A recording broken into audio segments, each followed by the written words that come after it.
Rahima Moosa Mother and Child Hospital has received backlash following a video of pregnant women sleeping on the hospital floor. The video went viral and sparked public outrage. There are claims that mothers-to-be had been sleeping on the floor for up to 3 days. Joining me now for this conversation is the hospital CEO at Rahima Moosa, Dr Nozuko Mkabayi. Dr Mkabayi, thank you very much for your time.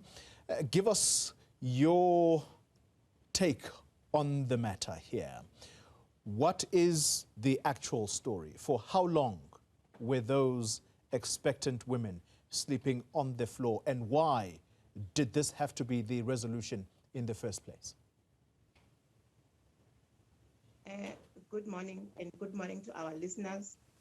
The ladies that were in the video that was taken by the MMC, Mr. Ashley Salles,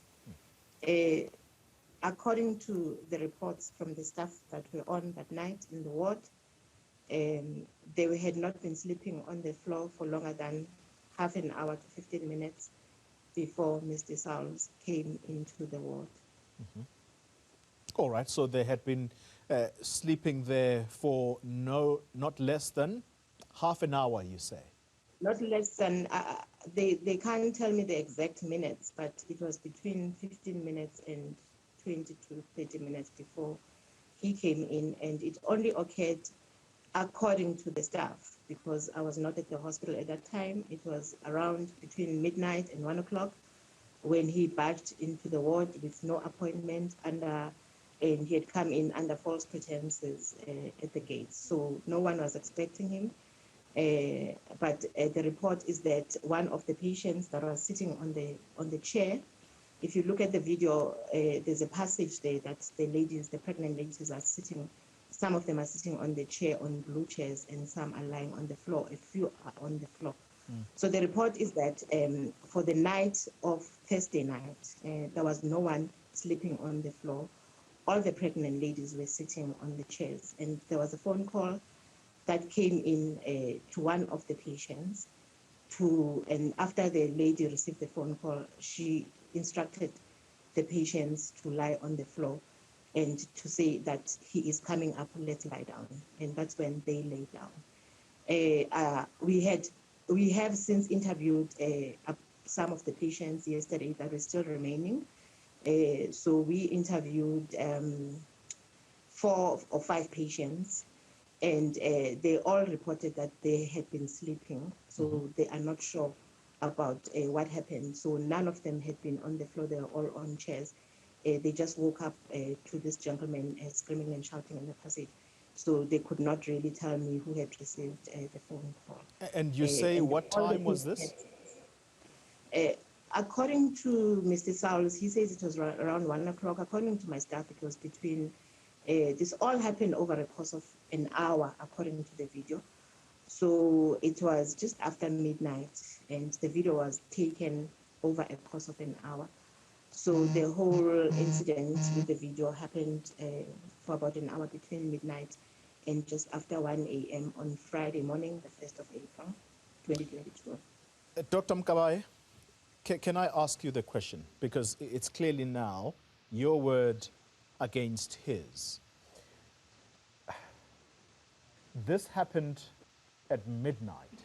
Why were these women kept on chairs in the first place, as opposed to sitting on beds and being made comfortable given their state? All right, maybe for me to answer that, I can just give a brief background like I've done with other news stations over the course of the 3 days. Our hospital is a specialized hospital. We are a vet university hospital. As such, we attend to specialist cases. So our patients are not patients, general patients that normally just have normal deliveries. So although we do have some normal deliveries, all our deliveries are complicated cases that need specialist care. So what happens in the Department of Health in all provinces is that pregnant women book at a local clinic, and if they need specialized care, then they're referred to the next level of care. be it a district hospital or a regional hospital or a specialized hospital, which we are a specialized hospital. So the type of patients that we see are those that need specialist care. So they are complicated cases. So what happens when a patient then is booked, because we liaise with the clinics at all the time. We have means of communication with the clinics.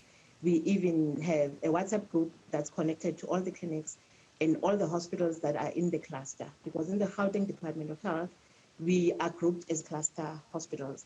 So Rahima Moosa Mother and Child Hospital belongs to the Charlotte Maxeke Johannesburg Academic Cluster, and we work together as 14 hospitals in the cluster and the surrounding clinics, especially in particular the MOUs, the maternal obstetric units.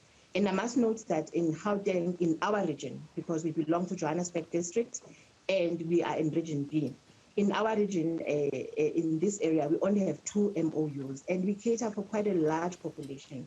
And I think our viewers will know that the population of Gauteng has mushroomed in the last decade. So we only have 2 MOUs, maternal obstetric units. We do not have a district hospital, which is a lower level hospital to cater for patients. So we end up having a large number of patients who, if we did have other facilities like other MOUs that are 24-hour clinics that have midwives, and also district hospitals that have doctors that can do cesarean sections and that can deliver patients, we would not be having this huge influx. So all the patients in the region that are complicated end up coming to Rahima Moosa Mother and Child Hospital. The other issue that we have is that we've got a large number of patients coming not just from our region, but beyond our region, still within Johannesburg and still in Gauteng. And as a policy of the hospital, we don't turn any patient away because it goes against the Constitution, it goes against the National Health Act. So when a patient comes into the facility, even our own South African patients, some of them don't really belong to the facility, but when they come, we can't turn them away. We've got an obligation to see the patient, and if need be, we down refer. But there's very few patients that we actually down refer, because by the time they come, if they have not booked, they are in need of care, immediate care. When the patient CEO, comes to the hospital.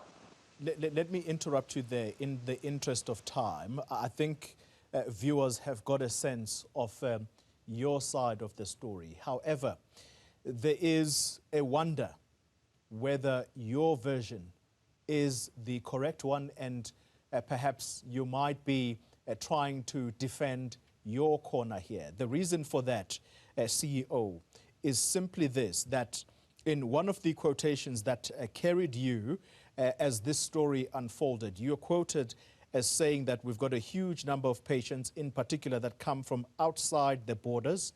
They have got, and they have not got to the clinic, so there is nothing planned. They rock up at the hospital. Some come straight from Park Station. That kind of comment, CEO, does not speak to a situation where the hospital has a handle on the number of people that it treats, and therefore you possibly end up with a situation like what we see